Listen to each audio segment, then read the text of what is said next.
രാജ്യത്തെ 10 നഗരങ്ങളിൽ ഡ്രോൺ ആക്രമണങ്ങൾ നടന്നതായി റിപ്പോർട്ടുകൾ പുറത്തുവന്നതിനു പിന്നാലെ സിയാൽകോട്ടിലെയും ലാഹോറിലെയും പാകിസ്ഥാൻ സൈന്യത്തിന്റെ വ്യോമ പ്രതിരോധ യൂണിറ്റുകൾക്ക് കനത്ത നാശനഷ്ടമുണ്ടായതായി റിപ്പോർട്ട്.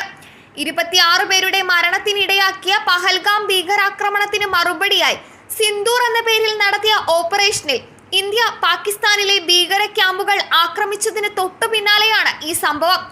ചൈന വികസിപ്പിച്ചെടുത്ത HQ-9 മിസൈൽ പ്രതിരോധ സംവിധാന യൂണിറ്റുകൾ ആക്രമിക്കപ്പെട്ടതായും ഇത് പാകിസ്ഥാൻ സൈന്യത്തെ ലാഹോറിൽ പ്രതിരോധരഹിതമാക്കിയതായും വൃത്തങ്ങൾ അറിയിക്കുന്നു.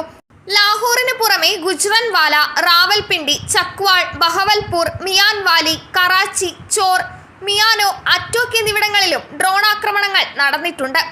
ലാഹോറിൽ വോൾട്ടൺ വിമാനത്താവളത്തിന് സമീപം വൻ സ്ഫോടന ശബ്ദം കേട്ടതോടെ സൈറണുകൾ മുഴങ്ങി.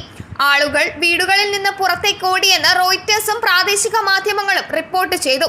പരിഭ്രാന്തരായ ആളുകൾ വീടുകളിൽ നിന്ന് പുറത്തേക്ക് ഓടുന്നതും പുകമേഘങ്ങൾ കാണുന്നതും ദൃശ്യങ്ങളിൽ വ്യക്തം.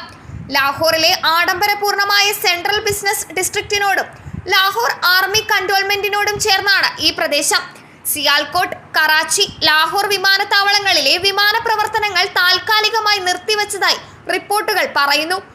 5 മുതൽ 6 അടി നീളമുള്ള ഡ്രോൺ ആകാം പൊട്ടിത്തെറിച്ചതെന്നാണ് പോലീസ് പറയുന്നത്. സിസ്റ്റം ജാം ചെയ്താണ് ഡ്രോൺ വെടിവെച്ചിട്ടതെന്ന് വൃത്തങ്ങൾ അറിയിച്ചു.